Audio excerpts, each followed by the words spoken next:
तो दोस्तों आज हम बात करेंगे अकाउंटेंसी क्लास 12th का चैप्टर 7 साझेदार की मृत्यु की मोस्ट इंपॉर्टेंट ऑब्जेक्टिव क्वेश्चन के बारे में, जो आपके 2021 की इंटर की परीक्षा के लिए काफ़ी इंपॉर्टेंट है। सो आज की इस वीडियो को पूरा जरूर देखिए, और यदि आप आज की इस वीडियो को कंप्लीट देख लेते हैं तो आप लोगों को 2021 की इंटर की परीक्षा में 10 नंबर यानी 10 मार्क्स गारंटी मिलेंगे।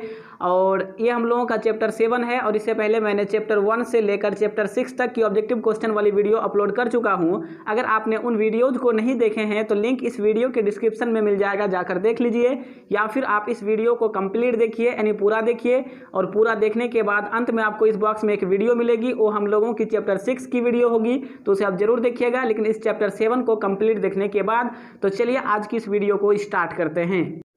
और इस वीडियो का फर्स्ट क्वेश्चन यानी पहला क्वेश्चन, भारतीय साझेदारी अधिनियम 1932 की धारा 37 के अनुसार उत्तराधिकारी ब्याज के लिए डैश प्रतिशत प्रतिवर्ष से अधिकृत होंगे। साझेदार की मृत्यु की तिथि से मृत साझेदार को देय अंतिम राशि पर भुगतान की तिथि तक। As per section 37 of the Indian partnership act 1932, the executors would be entitled at their choice to interest calculated from the date of death till the date of payment on the final amount due to the deceased partner at %% per annum। देखिए question BSEB द्वारा 2018 में पूछा गया था। तो इसका जो सही आंसर होगा ऑप्शन सी 6 यानी 6। ठीक है, भारतीय साझेदारी अधिनियम की धारा 1932 के अनुसार जो है उत्तराधिकारी ब्याज के लिए 6% प्रतिवर्ष से अधिकृत होंगे, इसलिए एक का सही आंसर ऑप्शन सी 6। चलिए आगे देखते हैं। और नेक्स्ट हम लोगों का दूसरा नंबर क्वेश्चन 2, मृतक साझेदार के लाभ के हिस्से को शेष साझेदारों के द्वारा ग्रहण करने के संबंध में अनुसूचना के अभाव से यह मान लिया जाता है कि वे लोग उसके या उसकी हिस्से की ग्रहण करेंगे। तो 2 का जो सही आंसर होगा ऑप्शन डी, इनमें से कोई नहीं।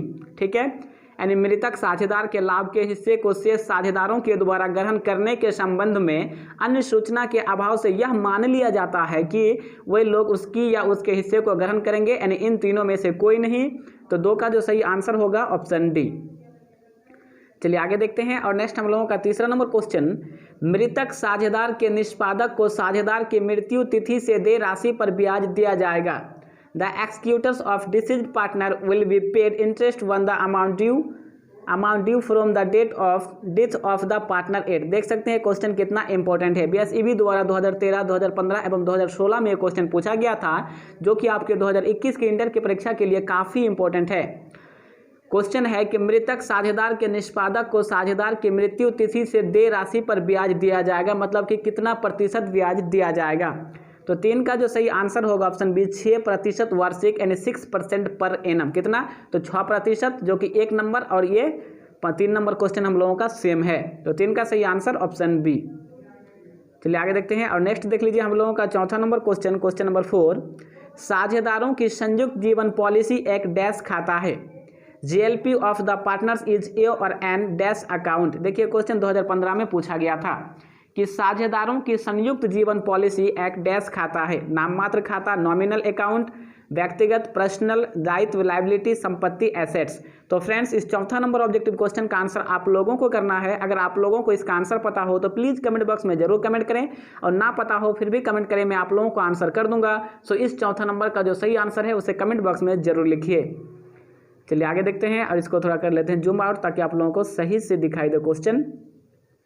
ठीक है, और नेक्स्ट हम लोगों का 5 नंबर क्वेश्चन कि पुनर्मूल्यांकन खाता डैश के समय तैयार किया जाता है। Revaluation account is prepaid at the time of dash.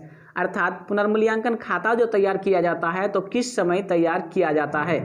तो 5 का जो सही आंसर होगा वो ऑप्शन डी होगा, यानी उपर्युक्त से भी ऑल ऑफ द एबोव। यानी नए साझेदार के प्रवेश, एडमिशन ऑफ अ पार्टनर, किसी साझेदार के अवकाश ग्रहण, रिटायरमेंट ऑफ अ पार्टनर, किसी साझेदार की मृत्यु, डेथ ऑफ अ पार्टनर। ये तीनों, यानी 5 का जो सही आंसर होगा ऑप्शन डी, उपर्युक्त से भी all of the above.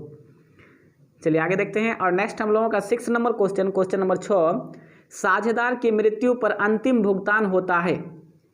On the death of a partner in a firm payments are made to. देखिए क्वेश्चन कितना इंपॉर्टेंट है। क्वेश्चन है कि साझेदार की मृत्यु पर अंतिम यानी लास्ट भुगतान किसको होता है और कहां से होता है। तो 6 का जो सही आंसर होगा ऑप्शन बी, निष्पादक खाता से, एक्सक्यूटर्स अकाउंट। साझेदार की मृत्यु पर अंतिम भुगतान निष्पादक खाता यानी एक्सक्यूटर्स अकाउंट से होता है। तो 6 का सही आंसर ऑप्शन बी। नेक्स्ट हम लोगों का 7 नंबर क्वेश्चन नंबर 7, मृतक साझेदार को देय राशि चुकाई जाती है उसके डैश, ठीक है, यानी मृतक साझेदार की जो देय राशि को किसको चुकाई जाती है। The amount due to the deceased partner is paid to his dash, अर्थात मृतक साझेदार को जो राशि बकाया है उसे किसको देना पड़ता है, यानी किसको चुकाया जाता है। तो 7 का जो सही आंसर होगा ऑप्शन डी, निष्पादक या उत्तराधिकारी को, यानी एक्सक्यूटर्स को। मृतक साझेदार को देय राशि चुकाई जाती है उसके निष्पादक यानी उत्तराधिकारी को। तो 7 का सही आंसर ऑप्शन डी। साथ ही साथ वीडियो को कर दीजिए लाइक, और चैनल में नए हैं तो प्लीज़ चैनल को सब्सक्राइब करके बेल आइकन को जरूर प्रेस करें। और नेक्स्ट हम लोगों का 8 नंबर क्वेश्चन, एक साझेदार की मृत्यु की दशा में संचित लाभ व हानियां साझेदारों द्वारा बांटी जाती है उनके। In the event of death of a partner the accumulated profits and losses are shared by the partners in their. ठीक है, क्वेश्चन देखते हैं कितना इंपॉर्टेंट है कि एक साझेदार के मृत्यु की दशा में संचित लाभ व हानियां साझेदारों द्वारा किस अनुपात में बांटी जाती है। ठीक है, तो 8 का जो सही आंसर होगा ऑप्शन ये, पुराने लाभ विभाजन के अनुपात में, ओल्ड प्रॉफिट शेयरिंग रेशियो, किसमें, तो पुराने लाभ विभाजन के अनुपात में, यानी ऑप्शन ए। आगे देखते हैं। और नेक्स्ट हम लोगों का थोड़ा और ऊपर कर लेते हैं, चलिए ठीक है। नेक्स्ट हम लोगों का 9 नंबर क्वेश्चन कि एक्स वाई तथा जेड साझेदार हैं जो लाभ हानि 2:1:1 में बांटते हैं। फर्म के पास 1,20,000 की एक संयुक्त बीमा पॉलिसी है तथा चिट्ठे में यह 20,000 के समर्पण मूल्य पर दिखाई जा रही है। एक्स की मृत्यु पर इस जेएलपी को कैसे साझेदारों में बांटा जाएगा। ठीक है, और इसका अंग्रेजी देख लीजिए। X Y and Z are the partners sharing profits in the ratio 2:1:1. Firm has a joint life policy of 1,20,000 and the balance sheet is appearing at the surrender value is, example में देखिए देके रखा है 20,000, one the death of x, how this JLP will be distributed among partners. ठीक है, तो इसका जो सही आंसर होगा, तो ऊपर करके आप लोगों को जूम करके दिखा देते हैं। तो इसका जो सही आंसर होगा वो ऑप्शन ए होगा, यानी 50,000, 25,000 और 25,000। कितना होगा, तो 50, 25, 25। तो इसका सही आंसर ऑप्शन ए। 9 का सही आंसर हो गया ऑप्शन ए। चलिए आगे देखते हैं। और नेक्स्ट हम लोगों का 10 नंबर क्वेश्चन, एक्स वाई एवं जेड 7:5:4 के अनुपात में लाभों का विभाजन करते हुए साझेदार हैं। 30 जून 2015 को जेड की मृत्यु हो गई और 31 मार्च 2016 को समाप्त होने वाले वर्ष के लिए लाभ 2,40,000 रुपये थे। 1 अप्रैल 2015 से 30 जून 2015 की अवधि के लिए लाभ में हिस्से के लिए किस राशि से जेड के खाते को क्रेडिट किया जाएगा। मान लें कि वर्ष भर लाभ का समान रूप से हुए हैं। चलिए इसको थोड़ा ऊपर करके इसका अंग्रेजी पढ़ लेते हैं। X Y and Z are partner sharing profits in the ratio of 7:5:4. On the 13th June 2015, Z died and profits for the year ending 31st March 2016 were 2,40,000. How much share in profits for the period 1st April to 13th June 2015 and 2015 will be credited to Z's account assuming the profit occurred evenly throughout the year. ठीक है, तो इस 10 का जो सही answer होगा वो option B होगा, यानी 15,000। कितना होगा, तो 15,000, यानी ऑप्शन बी। और नेक्स्ट हम लोगों का 11 number question number 11, A B तथा सी साझेदार हैं जो लाभ हानि को 3:2:1 के अनुपात में बांटते हैं। 1/3/2016 को सी की मृत्यु हो गई। पिछले 4 वर्षों के लिए फर्म का औसत लाभ 72,000 है। पुस्तकें 31 दिसंबर को बंद की जाती है। मृत्यु की तिथि तक सी का लाभ में हिस्सा होगा। A B and C are partner sharing profits and losses in the ratio of 3:2:1. On date इतना, यानी 1/3/2016 C died. The average profits of the firm for last 4 years were 72,000. Books are closed on 31st December. C share of profit till the date of his death will be. ठीक है, तो 11 का जो सही answer होगा वो option A होगा, यानी 2,000। कितना होगा, तो 2,000, अर्थात ऑप्शन ए। और नेक्स्ट हम लोगों का 12 नंबर क्वेश्चन नंबर 12, मृत्यु की तिथि तक फर्म के लाभ में मृतक साझेदार के हिस्से की गणना विधियां कौन कौन सी हैं। What are the methods of calculating share of the deceased partner in the profit of the firm up to the date of death, यानी मृत्यु की तिथि तक फर्म के लाभ में मृतक साझेदार के हिस्से की गणना की विधियां कौन कौन सी हैं। तो 12 का जो सही आंसर होगा वो ऑप्शन सी, ए और बी दोनों के आधार पर, ठीक है, यानी समय के आधार पर ऑन टाइम बेसिस और विक्रय के आधार पर ऑन सेल्स बेसिस, ये दोनों। तो 12 का जो सही आंसर होगा वो ऑप्शन सी होगा। चलिए आगे देखते हैं। और नेक्स्ट हम लोगों का 13 नंबर क्वेश्चन नंबर 13, आ, ब और स लाभ हानि को 3:2:1 के अनुपात में बांटते हुए साझेदार हैं। 100 की मृत्यु हो जाती है और ख्याति का मूल्य 60,000 लगाया जाता है। मृत साझेदार के उत्तराधिकारी को ख्याति के लिए निमित्त देय राशि होगी। A, B and C are partner sharing profits and losses in the ratio of 3:2:1। C dies and goodwill of the firm is valued at 60,000. The amount payable to the executors of the deceased partner will be, यानी जो है मृत साझेदार के उत्तराधिकारी को, मतलब कि मृतक साझेदार जो है उसके उत्तराधिकारी को ख्याति के लिए निमित्त देय राशि कितनी होगी, ठीक है। तो 13 का जो सही आंसर होगा ऑप्शन सी होगा, यानी 10,000 रुपये। कितना होगा? तो 10,000 अर्थात ऑप्शन सी। चलिए आगे देखते हैं और इस क्वेश्चन को पढ़ लेते हैं पहले हम लोग। 14 नंबर 14, एम, एल तथा ए 9:4:3 के अनुपात में लाभों को बांटते हुए साझेदार हैं। उन्होंने 96,000 की एक संयुक्त जीवन पॉलिसी ले रखी है। ये की मृत्यु हो जाती है। संयुक्त जीवन पॉलिसी की राशि में ए का हिस्सा क्या है? तो चलिए इसका आंसर देख लेते हैं इसको थोड़ा। और इसका जो सही आंसर होगा, यानी 14 का जो सही आंसर होगा वो ऑप्शन ए होगा, यानी 18,000, यानी 18,000। MLA are partner sharing profits in the ratio of 9:4:3.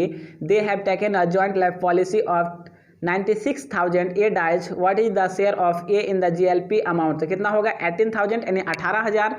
तो इस 14 का सही आंसर ऑप्शन ए। चलिए आगे देखते हैं और नेक्स्ट देख लीजिए हम लोगों का, ऊपर कर लेते हैं। हाँ, और नेक्स्ट हम लोगों का 15 यानी 15 नंबर क्वेश्चन, एक साझेदार की मृत्यु के समय पर फर्म सभी साझेदारों के लिए ली गई संयुक्त जीवन पॉलिसी के प्रति बीमा कंपनी से डैश पाती है। 1 death of a partner the firm gets dash for joint life policy taken for all partners. तो 15 यानी 15 का जो सही आंसर होगा वो ऑप्शन ए होगा, यानी पॉलिसी राशि, पॉलिसी अमाउंट। 15 का सही आंसर ऑप्शन ए। एक साझेदार की मृत्यु के समय पर फर्म सभी साझेदारों के लिए ली गई संयुक्त जीवन पॉलिसी के प्रति बीमा कंपनी से क्या पाती है? तो पॉलिसी राशि पाती है, यानी 15 का सही आंसर ऑप्शन ए। और नेक्स्ट हम लोगों का 16 number question number 16, A, B and C 3:2:1 के अनुपात में लाभ विभाजित करते हुए साझेदार हैं। 3 लाख की संयुक्त जीवन पॉलिसी थी। चिट्ठा में इसका समर्पण मूल्य 90,000 है। सी की मृत्यु हो जाती है। पॉलिसी में प्रत्येक साझेदार का हिस्सा क्या है? A, B and C are partner sharing profits in the ratio of 3:2:1। They had a joint life policy of 3 lakh. Surrender value of GLP in balance sheet is 90,000. C dies. What is share of each partner in GLP? तो इस 16 का जो सही answer होगा वो option A होगा, 1,05,000, 70,000 और 35,000, यानी ऑप्शन ए इसका राइट आंसर है। 16 का सही आंसर ऑप्शन ए। और नेक्स्ट हम लोगों का 17 नंबर क्वेश्चन नंबर 17, किसी साझेदार की मृत्यु पर उसके उत्तराधिकारी को संबंध अवधि के लिए मृत साझेदार के लाभ का भाग चुकाया जाता है। इस भुगतान का लेखा profit and loss dash account में किया जाता है।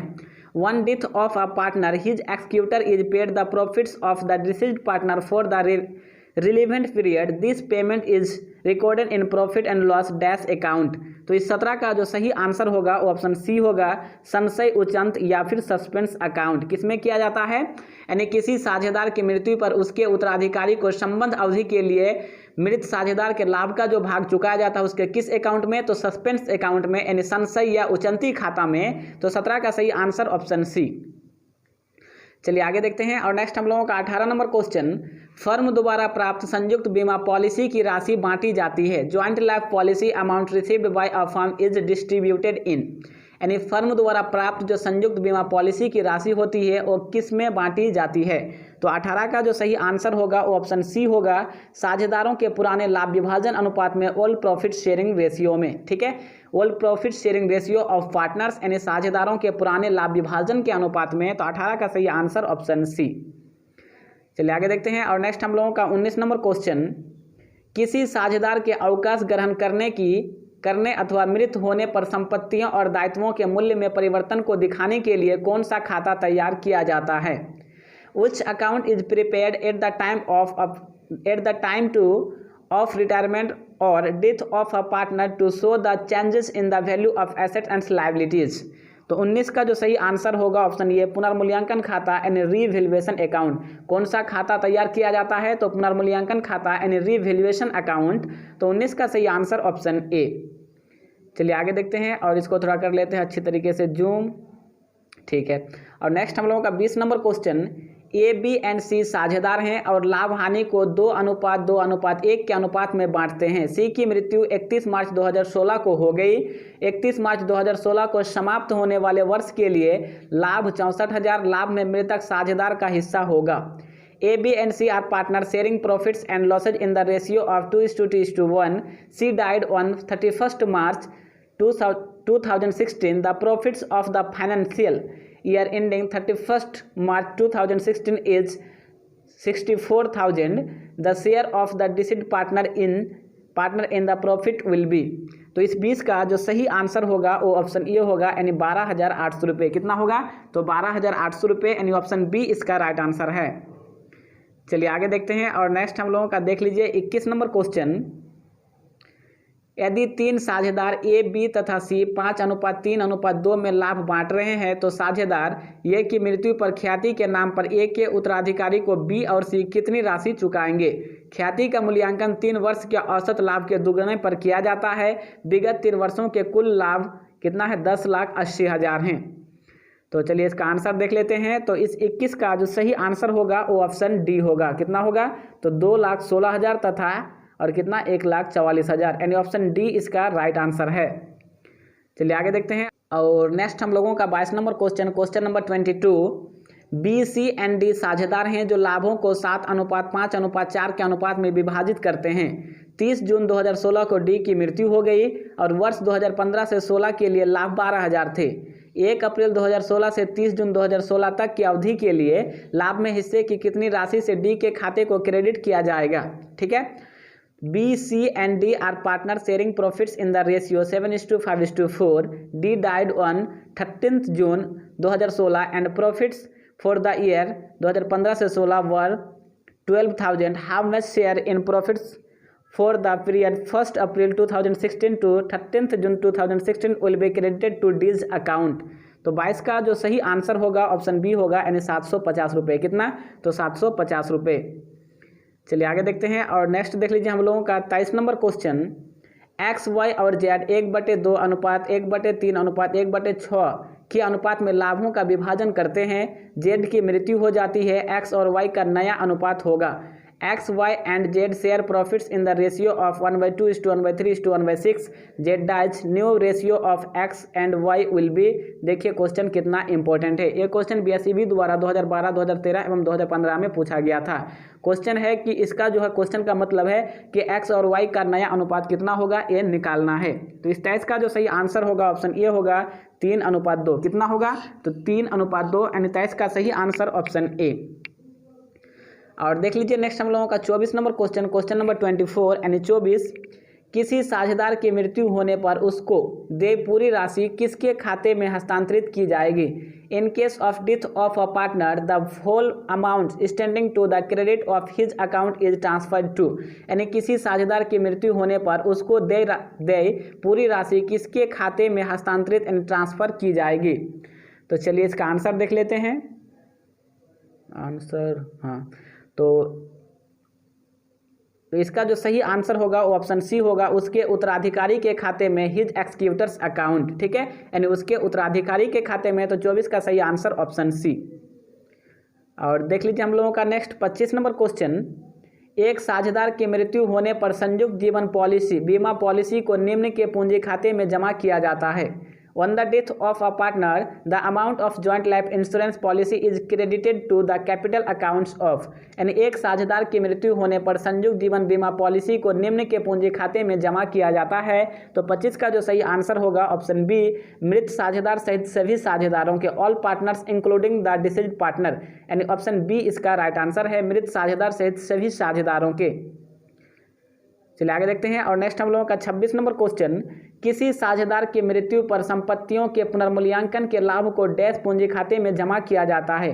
On the death of a partner the profit on revaluation is transfer to capital account. यानी किसी साझेदार की मृत्यु पर संपत्तियों के पुनर्मूल्यांकन के लाभ को मतलब कि डैश पूंजी खाते में जमा किया जाता है, मतलब कि किसके पूंजी खाते में जमा किया जाता है। तो इसका जो सही आंसर होगा ऑप्शन बी, सभी साझेदार यानी ऑल पार्टनर्स। किसके? तो सभी साझेदार। और देख लीजिए हम लोगों का नेक्स्ट हम लोगों का 27 नंबर क्वेश्चन, थोड़ा इसको जूम करना होगा ताकि आप लोगों को सही से दिखाई दे। ठीक है, और नेक्स्ट हम लोगों का 27 नंबर क्वेश्चन, किसी साझेदार की मृत्यु पर शेष साझेदार जिन्होंने लाभ विभाजन अनुपात में परिवर्तन के कारण लाभ प्राप्त किया है क्षतिपूर्ति करेंगे।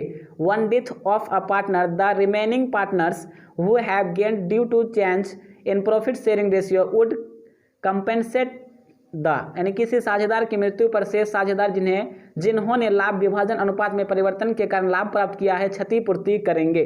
तो इस 27 का जो सही आंसर होगा ऑप्शन बी, शेष साझेदार जिन्होंने त्याग किया है, साथ ही साथ मृतक साझेदार को। Remaining partners who have sacrificed as well as deceased partner. यानी 27 का सही आंसर ऑप्शन बी। चलिए आगे का क्वेश्चन देखते हैं। और नेक्स्ट जो हम लोगों का क्वेश्चन है क्वेश्चन नंबर 28 यानी 28, मृतक साझेदार के लाभ के हिस्से को शेष साझेदारों के द्वारा ग्रहण करने के संबंध में अन्य सूचना के अभाव में यह मान लिया जाता है कि वे लोग उसकी या उसके हिस्से को ग्रहण करेंगे। तो इस 28 का जो सही आंसर होगा ऑप्शन ए, पुराने लाभ विभाजन के अनुपात में। यानी 28 का सही आंसर ऑप्शन ए। तो फ्रेंड्स इस 28 यानी 28 ऑब्जेक्टिव क्वेश्चन में से आपको कितने ऑब्जेक्टिव क्वेश्चन का आंसर पता था, प्लीज कमेंट बॉक्स में जरूर कमेंट